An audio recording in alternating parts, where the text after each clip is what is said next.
Cumprimento os irmãos com a graça e a paz do nosso Senhor e Salvador Jesus Cristo. Mais um dia, hoje pela graça e pela misericórdia podemos nos colocar diante do Senhor para estar glorificando, para estar exaltando o nome do Senhor. Amém? Hoje estaremos falando a respeito de uma mensagem bastante rica, que é sobre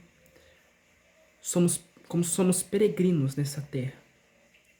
Nós passamos nessa terra por um tempo determinado, por um tempo limitado. E nós não somos dessa terra. E para contextualizar mais essa mensagem, estaremos usando como base o livro de 1 Pedro, capítulo 2, versículo 11. Pedro vai dizer assim: Amados, eu os advirto como peregrinos e estrangeiros que são, a manter distância dos desejos carnais que lutam contra a alma. Procurem viver de maneira exemplar entre os que não creem.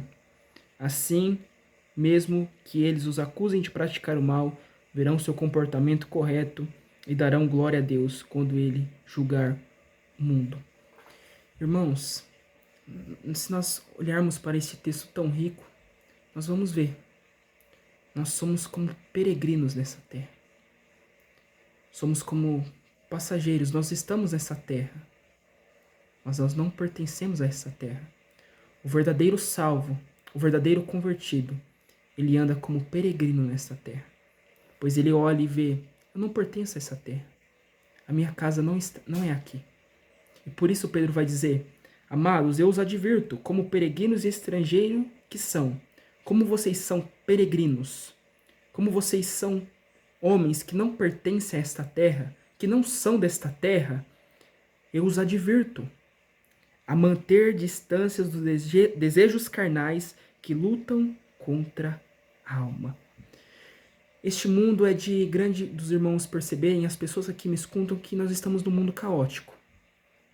Nós estamos num mundo onde a imoralidade sexual, os prazeres das drogas, da bebedice, esses desejos carnais estão arrodeando, assediando todo mundo. E principalmente os cristãos, os crentes, os verdadeiros convertidos. Eles são assediados de tanta forma, são tentados de tanta forma, que é algo de difícil de dizer, pois estamos no meio de povos que acham que a eternidade é aqui. Mas não é aqui.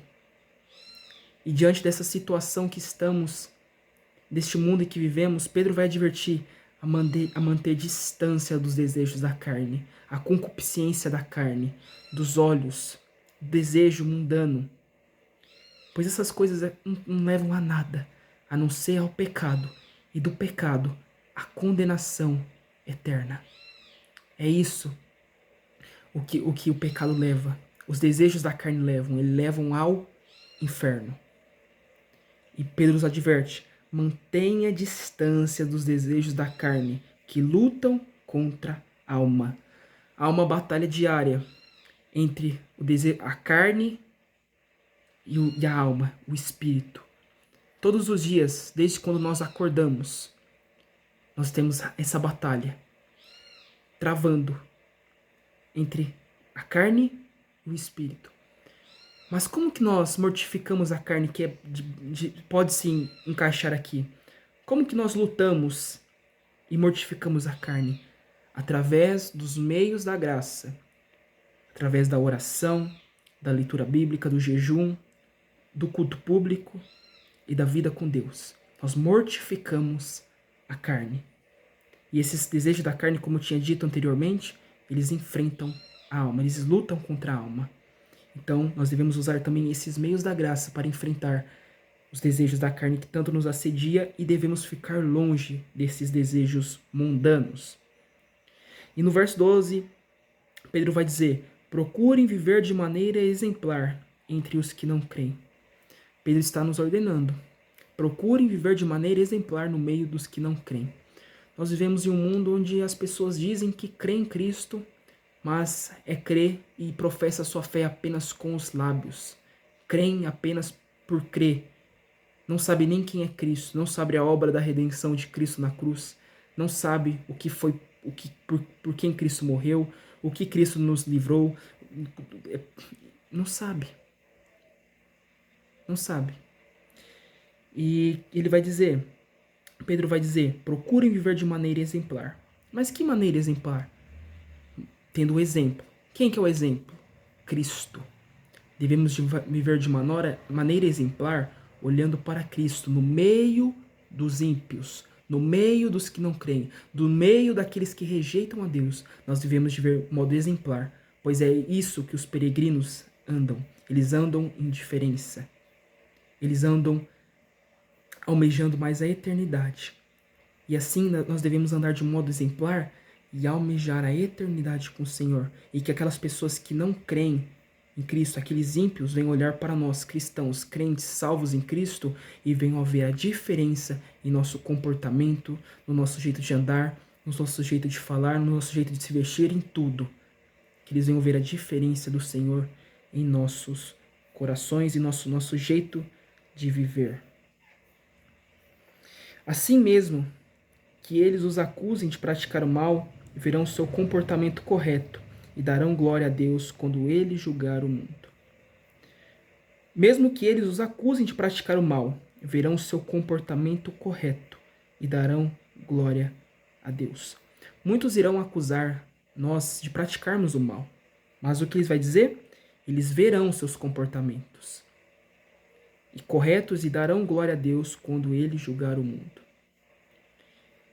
Eles irão ver o comportamento, como eu tinha dito, o exemplo. Eles irão ver que o nosso comportamento é um comportamento santo, que tem com os olhos olhando e tendo como exemplo e olhando para Cristo como autor e consumador da fé, pois ele é o verdadeiro exemplo que nós devemos seguir em nossas vidas. Eles olharão e darão glória a Deus. Mas quando eles darão glória a Deus? Quando ele julgar o mundo. Eu acho que se nós formos interpretar de maneira coerente, esses que não creem, eles irão dizer e falar assim: por que eu não me arrependi? Por que eu não vivi para Cristo? Irá haver um tempo de bastante pavor, pois tiveram tempo e rejeitaram, para também dar glórias a Deus. E hoje o tempo está visível, a graça está visível. Nós podemos nos arrepender enquanto há tempo de se voltar ao Senhor, de se voltar a Cristo e se arrepender dos nossos pecados. E como dito anteriormente lá no versículo 11, que nós venhamos andar como peregrinos, pois nós não somos dessa terra. Os eleitos não são dessa terra, mas eles pertencem a um lugar muito melhor. É a eternidade com Cristo. É a eternidade com o Senhor. E há lugar melhor de se morar. Não há lugar melhor de estar, senão nos céus, na eternidade com o Senhor. Não há preço, não há coisas materiais neste mundo que se compre do que estar diante da santa presença do Senhor, naquele dia, diante do Deus Todo-Poderoso, do Deus Santo e do Deus Trino. Que essa mensagem, irmãos, venha servir de encorajamento ao coração dos irmãos e de alerta. Que os irmãos venham nutrir essa palavra, venham meditar nela durante essa semana e que venha ser para a glória da vida dos irmãos. Amém? Que os irmãos tenham um domingo abençoado, que os irmãos tenham uma semana abençoada em nome de Jesus. Deus os abençoe.